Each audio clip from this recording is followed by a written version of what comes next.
Fala, galera do nono ano, tudo bem com vocês? Prof, espera que sim, que todos estejam bem, né? Com saúde, todo mundo aí na sua casa bem também. E, mais uma vez, lembrando, nessa reta final de ano aí, vamos nos cuidar, álcool em gel, usar máscara, sair o mínimo possível, não ficar relando nas pessoas, sem aglomerar, beleza? Para que a tendência desse número, né, de pessoas com casos aí abaixem e a gente possa voltar o ano que vem com tudo, beleza? Perto da normalidade, né, gente? Então, façam sua parte aí, ok? Meus queridos, final de ano, né? Então, estamos retomando aqueles assuntos, né? Revisando aqueles assuntos que você não pode sair do nono ano sem ter plena consciência, beleza? Então, são algumas matérias, assim, que você precisa conhecer saindo do nono ano, para chegar no ensino médio e não enfrentar tantos problemas, assim, na língua portuguesa. Tá? São pontos cruciais, assim, de matérias super importantes, e hoje nós vamos revisar mais uma dessas, que é a sintaxe do período simples, galera. É mais uma matéria que vocês aprendem desde o 7º ano, sujeito, predicado, tipos de verbo, né? E aí você vai usando até no nono, lá, lembra das orações subordinadas substantivas, que tinha predicativo, objetiva direta, objetiva indireta. Então, é uma matéria que passa ali pelo ensino fundamental inteiro e depois você vai usar de novo no ensino médio, tá bom? Então, vamos lembrar aí um pouquinho da sintaxe do período simples, ok? Beleza? Galera, para analisar o período simples, a gente tem de entender, né, o que é frase, oração, período. Então, frase é todo enunciado capaz de transmitir, de traduzir sentidos completos em um contexto de comunicação, de interação verbal, pode conter verbo ou não. Então, a gente considera a frase qualquer enunciado que faça sentido. Beleza? Pode ter verbo ou pode não ter. Mas se fez um enunciado, por exemplo, nossa, que dia lindo, não tem verbo aí, mas é uma frase, certo? Não importa se tem ou não. Só que se essa frase tiver verbo, a gente vai chamar isso de outra coisa. Vocês já sabem o que é, beleza? Quais são os tipos de frases que a gente tem? Tem as frases declarativas, né, que não são marcadas pela entonação expressiva ou intencional, geralmente apresentam declarações afirmativas ou negativas e são finalizadas com ponto final. Então, as frases declarativas são aquelas frases que a gente se diz assim, neutras. Elas não são nem para perguntar, nem para fazer uma exclamação, é simplesmente para passar uma informação, seja afirmativa ou negativa, certo? Exemplo, não consegui realizar o trabalho inteiro.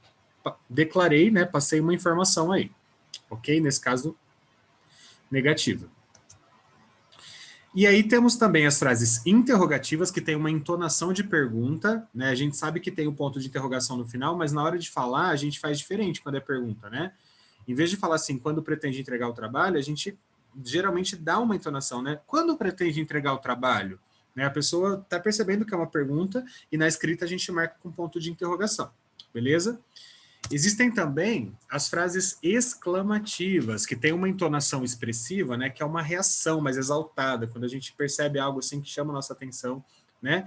E aí, geralmente, ela é finalizada com um ponto de exclamação ou reticências também. Tipo, que horrível! Oh, meu Deus! Como você conseguiu fazer isso? Certo? Ok. E existem também as frases imperativas. Faça isso, né? Que é aquele enunciado que traz um verbo no modo imperativo. Geralmente ele sugere uma ordem, né? E é finalizado pelos pontos de exclamação ou ponto final. Galera, nem sempre o verbo no imperativo quer dizer uma ordem, tá? Às vezes é um pedido, às vezes é um conselho, às vezes é um convite, tá? Mas nesse caso aí, por exemplo, é uma ordem. Hein? Para de falar! Para de falar! Para! Entendeu? Uma ordem, beleza? Lembra que eu falei que quando a frase tem verbo, ela tem outro nome? Este, né?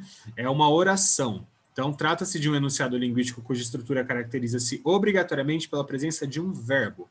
Na verdade, né, a oração é caracterizada sintaticamente pela presença de um predicado, o qual é introduzido na língua portuguesa pelo verbo, né? Então, se tiver ali sujeito e predicado, se tiver predicado, pelo menos, né, se tiver verbo, já é uma oração, tá bom?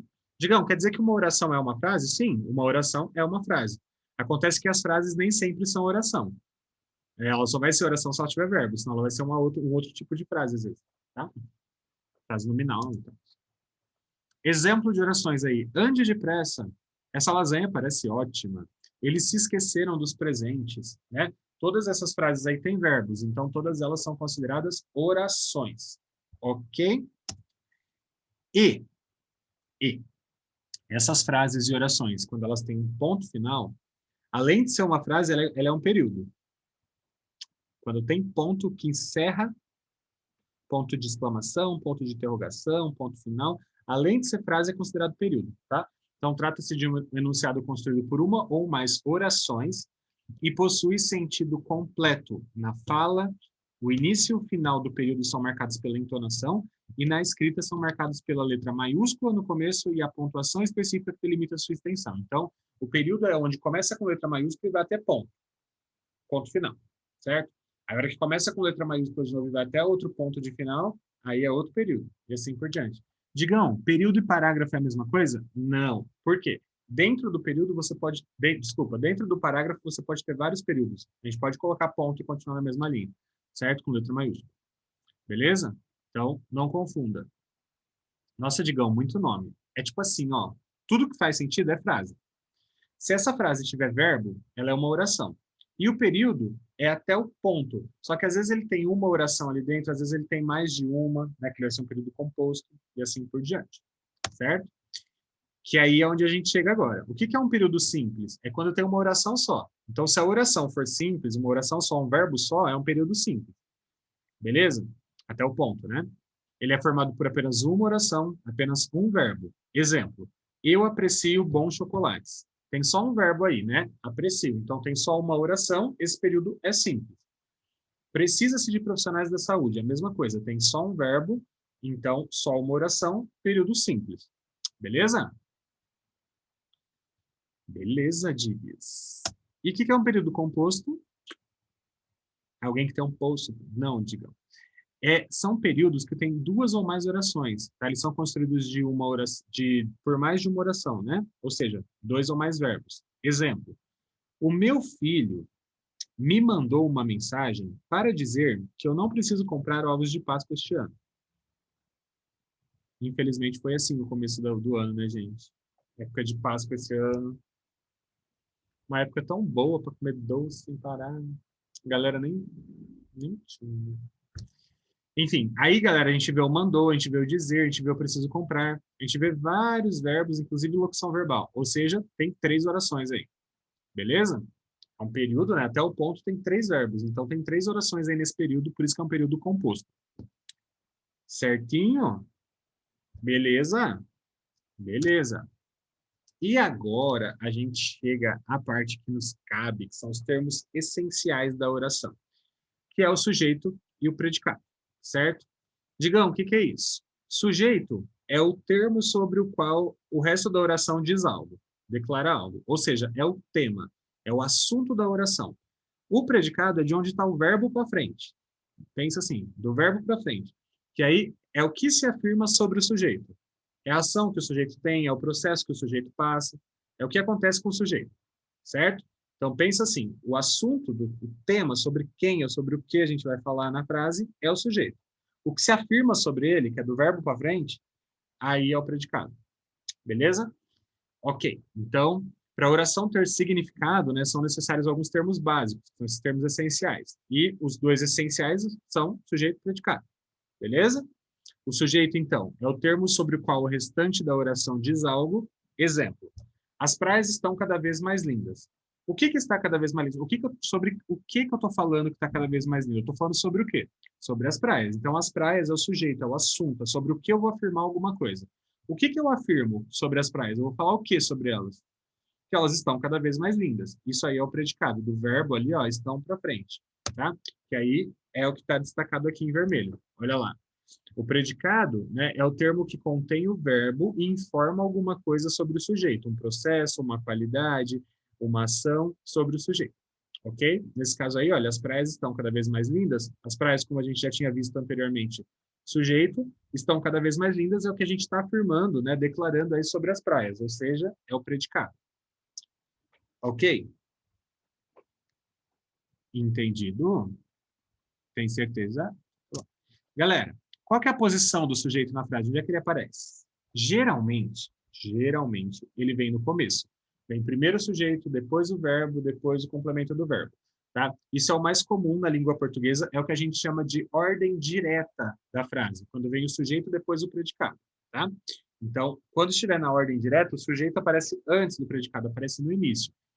90% das frases em português a gente usa assim, tá? Exemplo, as crianças corriam pela floresta. Quem que corria pela floresta? Sobre quem que eu estou falando alguma coisa? Eu estou falando sobre as crianças, certo? Então, as crianças é o sujeito, vem ali no começo, depois vem o predicado, o verbo para frente. Corriam pela floresta, ok? Mas nem sempre está na ordem direta. Às vezes está na ordem inversa. Troca totalmente, coloca o sujeito no lugar do predicado e vice-versa, né? Aí vai começar pelo predicado e depois vai aparecer o sujeito.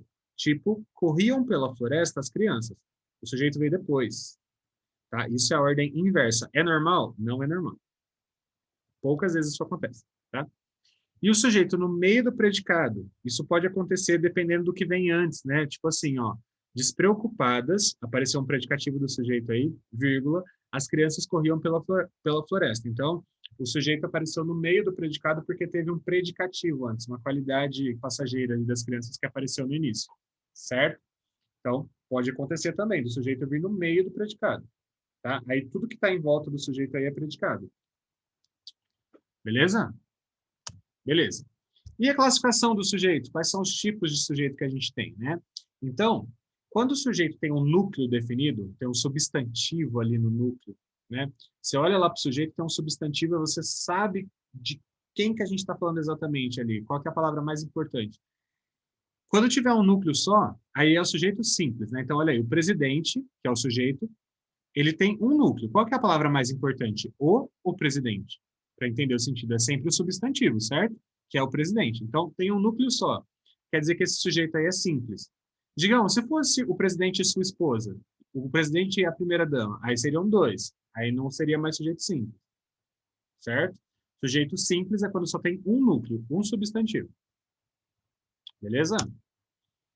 E aí o sujeito composto vai ser quando tem dois ou mais núcleos. Exemplo, os manifestantes e suas famílias pedem mais auxílios do governo. O que acontece aqui, galera? A gente tem manifestantes e a gente tem famílias. E nós estamos afirmando alguma coisa sobre esses dois termos aí, sobre os manifestantes e sobre suas famílias, certo? Então, como tem dois substantivos, tem dois núcleos, então é um sujeito composto, ok? Ok. Ok. Fala ok pro computador aí pro celular, gente. C, sujeito elíptico, mais conhecido como sujeito oculto, né? É um nominho que a gente conhece. Ou sujeito implícito, também, é a mesma coisa. Elíptico, oculto, implícito, tá? Que é o sujeito implícito na desinência verbal ou no contexto. O que é isso, Digão? É aquele sujeito que a gente sabe de quem está falando, mas ele não está escrito ali, entendeu? Pelo verbo, a gente sabe quem está fazendo aquela ação, quem está passando por aquele processo, quem tem aquela qualidade. Mas a gente não precisa que isso esteja escrito ali para a gente saber. É só a gente olhar para o verbo, tá? Então, ele está escondidinho, ele está oculto, mas dá para saber quem é, tá? Exemplo. Tira aquele nós ali, se tivesse escrito só o restante. Participamos das discussões acaloradamente. Quem participamos? Nós, não é? Só pode ser nós, não pode ser ele participamos, nem elas participamos, nem vocês participamos, só pode ser nós. E a gente sabe disso pelo mos, né, que é a desinência do verbo, beleza? Então, o que acontece aí? A gente sabe quem é o sujeito, a gente sabe que fomos nós que participamos, mas não está escrito. Se tivesse escrito nós participamos, aí o nós seria o sujeito simples, tá? Mas quando não aparece o nós, você só percebe pelo verbo, aí é sujeito oculto, tá? A mesma coisa embaixo, ó, quando está elíptico no contexto. Oscar é candidato a senador. Poderá ter muitos votos. Na primeira frase, Oscar é candidato a senador, Oscar é o sujeito simples, certo? Mas na segunda, o Oscar não aparece. Mas é ele quem poderá ter muitos votos. Ou seja, tá elíptico, tá oculto, mas você sabe de quem está falando. Porque é só você olhar na frase anterior que você percebe quem é esse sujeito aí, certo? Então, ele está elíptico no contexto, oculto no contexto, ok? Na segunda frase. Quando que o sujeito é indeterminado? Quando você ou não quer ou não pode explicitar esse sujeito. E aí os verbos vão aparecer na terceira pessoa do plural ou na terceira pessoa do plural, desculpa, do singular aí, gente, tá errado, tá? Tá errado esse slide. É na terceira do singular mais o C, tá? Na frente está certo o exemplo. Olha lá. Assistiram ao assalto passivamente. Quem? Não sei, digam, vai estar na terceira pessoa. Eles, elas, vocês, você vai saber quem é. Alguém, né? Não dá para saber quando o verbo está na terceira do plural. Ou na terceira do singular mais o C. Assistiu-se ao assalto passivamente. Quem que assistiu passivamente ao assalto? Alguém que estava lá. A gente sabe quem é? Não sabe. Ou seja, é indeterminado. Beleza? Verbos na terceira do plural ou na terceira do singular mais a partícula C. Ok? E o sujeito inexistente, a frase sem sujeito, né, a oração sem sujeito, ocorre com verbos impessoais, que são aqueles verbos que não admitem sujeito, tá? São verbos que não têm sujeito. Quando que isso vai acontecer? Quando que a gente vai ter frase com sujeitos inexistentes, né, oração sem sujeito? Quando a gente tiver frase que indica fenômeno da natureza, então, ventou demais durante a noite. Só indica o fenômeno da natureza, não tem o vento ventou, certo? Então não tem sujeito. Quando tiver o verbo estar e o verbo fazer indicando tempo ou clima, por exemplo, estava frio, que é a mesma coisa, né, fenômeno da natureza, ou o verbo fazer indicando tempo decorrido, faz muitos meses. E aí, galera, nesse caso, acontece um negócio muito louco no português brasileiro. A galera tende a concordar, achando que tá certo, né? Tipo, fazem anos, fazem 10 anos, fazem 2 horas, fazem 30 anos. Mas é faz, sempre. Faz um mês, faz 2 meses, faz 30 anos, faz 50 anos.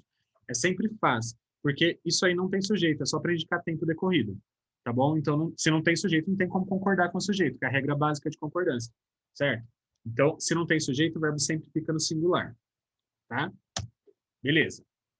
Verbo haver significando existir, ocorrer, acontecer ou indicando tempo decorrido. Então, haverá eleições para presidente, não haverão. Tá? Mesmo que eleições esteja no plural. Sempre o verbo haver fica no singular, porque não tem sujeito quando ele significa existir, ocorrer ou acontecer. Tá? A mesma coisa quando o verbo haver está para indicar tempo, passado, né? Há dias que não chove. Essa frase também não tem sujeito, tá? Só indica tempo. Ok? E o verbo ser indicando datas, horas ou distâncias. Nesse caso, ele vai concordar com o número, mas ainda assim não tem sujeito, né? É meio-dia e meia hora, né? Hoje são 5 de maio. Pode falar hoje são ou hoje é. Tá? Os dois dá certo. Daqui até o centro são 8 quilômetros. Concorda com o número, certo? Aí, galera, a gente só está indicando datas, horas e distância. Não tem sujeito nessas frases. Tá? É só para indicar algo adverbial, algo que indica lugar, tempo, ok? Então não tem sujeito também. E aí chegamos à predicação verbal, né? O que é isso, Digão? São aqueles tipos de verbos, né? Se ele é transitivo direto, se ele pede complemento, se ele não pede complemento, se ele pede 2 complementos, enfim. O que é um verbo transitivo direto? É aquele que pede objeto direto, ou seja, sem preposição. Quais são as preposições? A de com para em, a de com para em, a de com para em, sobre, por e várias outras, tá? Exemplo. Quando não tem preposição, ele é transitivo direto. O escritor contemporâneo escreveu várias obras importantes. Ele escreveu o quê? Para ter objeto direto, né, para ser um verbo transitivo direto, ter objeto direto, é só você fazer a perguntinha o quê para o verbo.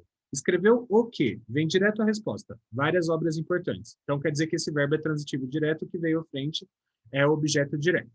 Tá? O indireto, galera, aí é aquele objeto que tem preposição, a de, com, para, em, sobre, por e outras várias aí, tá? Exemplo, o banqueiro não necessitava de dinheiro. Qual é a perguntinha que você faz para o verbo necessitava? Necessitava de quê? Ou seja, ele pede um complemento com preposição. Sendo assim, ele é um verbo transitivo indireto e o seu objeto também é indireto, porque tem a preposição ali no meio, tá? A de, com, para, em, por, sobre e várias outras. Ok? O verbo transitivo direto e indireto, ele tem os dois. Ele tem indicada, tá? Um com preposição, um sem preposição. Exemplo, o empresário enviou. Ele enviou o quê? A planilha de custos, né? A planilha de custos. Só que ele enviou a planilha de custos para quem? Ao Ministério da Saúde. Aí tem o ao ali que tem preposição. Ao Ministério qualquer. Tá? Então, o que a gente vê aqui? A gente vê 2 complementos, um sem preposição, o que ele enviou, a planilha de custos, e um com preposição, para quem que ele enviou? Ao Ministério, certo? Tem os dois, ele é bitransitivo ou transitivo direto e indireto, certo? E um verbo intransitivo é aquele que não tem complemento. Você pode parar nele. O que vem à frente dele é uma marca de tempo, de lugar, de modo, de companhia, um adjunto adverbial, mas não exige complemento. Exemplo, os trabalhadores retornaram às fábricas. Se eu não quisesse colocar esse adjunto adverbial de lugar aí, as fábricas, o lugar para onde eles voltaram, se eu só falasse assim, ó, os trabalhadores retornaram, ponto, tem sentido. Eu posso parar no verbo, tá? Então, esses verbos que não precisam obrigatoriamente de complemento, eles são chamados de intransitivos, não transitam para um complemento. Ok? E o verbo de ligação é aquele que liga o sujeito a um predicativo, uma característica, certo? Exemplo, o dia está chuvoso. O dia é o sujeito, está é o verbo, chuvoso é a característica do dia, predicativo do sujeito. Então, ser, estar, parecer, continuar, lembra do ser, papel, ficoto? Tornar-se. Ser, estar, parecer, continuar, permanecer, né? Ficar, tornar-se. Esses aí são os verbos de ligação, que ligam o sujeito a uma característica. A mesma coisa embaixo, ó, o cão parece com fome ou faminto, né? O cão é o sujeito, parece, vai indicar uma característica do cão, no caso aí faminto, que é o predicativo do sujeito. Beleza? Então, ser, papel, ficoto, ser, estar, parecer, continuar, permanecer, ficar, tornar-se, são os verbos de ligação. Ligam o sujeito a um predicativo, é uma qualidade de. Atenção, alguns verbos podem ter predicações diferentes dependendo do contexto em que se inserem. Exemplo, o campeonato será difícil. Nesse caso aí, ele é verbo de ligação, porque ele liga o sujeito a uma característica, difícil, certo? Agora, olha de baixo. O campeonato será no estádio Couto Pereira. O está aí, ele não está ligando a uma característica, ele está ligando a um lugar. Ele está pensando no verbo estar assim, tipo, será, né? Onde vai acontecer, e não uma característica. Então, nesse caso aí, ele é verbo intransitivo, tá? Quando ele só tem um adjunto adverbial na frente. Então, dependendo do contexto, né, o que vem à frente acaba determinando a qualidade do verbo, né, se ele é uma coisa ou outra. E os complementos verbais? Como a gente já viu, se o verbo for transitivo direto, ele vai ter um objeto direto. Escreveram várias obras importantes. Escreveram o quê? Várias obras importantes. Sem preposição. Aí é objeto direto. Se tiver preposição, objeto indireto, né? Necessitavam de quê? De muito dinheiro. Tem um D ali. Tem preposição, é indireto esse objeto. Atenção, existe o objeto direto preposicionado. O que é isso, Digão? Ele acompanha um verbo transitivo direto, é um verbo que não pede preposição, mas às vezes a gente coloca porque é necessário para fazer uma distinção. Exemplo, Joana sempre chama a Paulo. O verbo chamar não pede preposição. Quem chama, chama algo, chama alguém. Mas por que a pessoa colocou o a aí? Por que ele colocou essa preposição? A gente chama isso de objeto direto preposicionado. Porque senão, galera, se você falar assim, Joana sempre chama Paulo, dá a impressão de que a Joana chama Paulo, entendeu? E não é isso. A Joana chama, convida o Paulo para alguma coisa, certo? É isso que a gente quer dizer, não que ela chama Paulo. Então, tem de colocar a preposição por isso. Continua sendo um objeto direto, mas preposicionado para fazer essa distinção, para não ficar estranho. Tá? A mesma coisa embaixo. Comi do bolo de chocolate. Quem come, come alguma coisa. Não precisa de complemento com preposição. Só que se eu falar comi o bolo de chocolate, dá a impressão de que eu comi o bolo todo. Agora, se eu comi do bolo, aí eu comi um pedaço do bolo. Então, é a minha intenção. Por isso que eu coloco aquela preposição ali. Tá? Não é obrigatório, o verbo é transitivo direto, mas eu faço um objeto direto preposicionado para dar a entender isso. Certo? Beleza. E aí, galera, o que são os predicativos? São as qualidades, né? Pode ser do sujeito ou do objeto. Exemplo. Suas palavras foram sinceras. Suas palavras é o sujeito, foram é verbo de ligação, e sinceras é uma característica do sujeito, ou seja, predicativo do sujeito. O predicativo do objeto vai ser uma característica também, mas não do sujeito, do objeto, né? Olha lá. Considero suas palavras sinceras. Qual que é o sujeito? Eu, sujeito oculto, eu considero. Considero o quê? Suas palavras. Qual a qualidade que eu dei para suas palavras, para o objeto? Sinceras. Então, o sinceras não é uma característica do sujeito, eu. É uma característica do objeto, por isso que é predicativo do objeto. Certo? O que é um adjunto adnominal? É tudo aquilo que não for o núcleo do sujeito, ou o núcleo do objeto. Então, você acha o sujeito lá, vai até o verbo. Você acha o núcleo. Todas as partículazinhas que tiver do lado do núcleo ali, para identificar algo sobre ele, isso é o adjunto adnominal, tá? Junto do nome, tá? Exemplo. Os meus primeiros bons amigos de infância visitaram minha casa de campo. Visitaram minha casa de campo é a ação que eles tiveram, é o predicado. O sujeito, de quem que eu estou falando? Eu estou falando dos meus primeiros bons amigos de infância. Só que só uma palavra aí é núcleo. Só amigos é essencial. É a única palavrinha que eu não posso tirar daí, as outras eu posso. Ou seja, eles estão juntos do nome para falar que são os primeiros, para falar que são bons, para falar que são de infância, só que não são palavras obrigatórias, são termos acessórios que eu coloco aí para determinar alguma coisa sobre os amigos, que é o núcleo do sujeito, tá? Essas palavrinhas que vêm junto do nome, junto do núcleo, para determinar alguma coisa é o que a gente chama de adjunto adnominal, tá bom? Bom, gente, espero que vocês tenham entendido aí, lembrado, eu falei meio rápido porque vocês já aprenderam isso, eu estou só fazendo uma revisão mesmo, beleza? Espero que tenham entendido. Se tiver qualquer dúvida, chama o prof. Tamo junto, um abraço, até a próxima aula.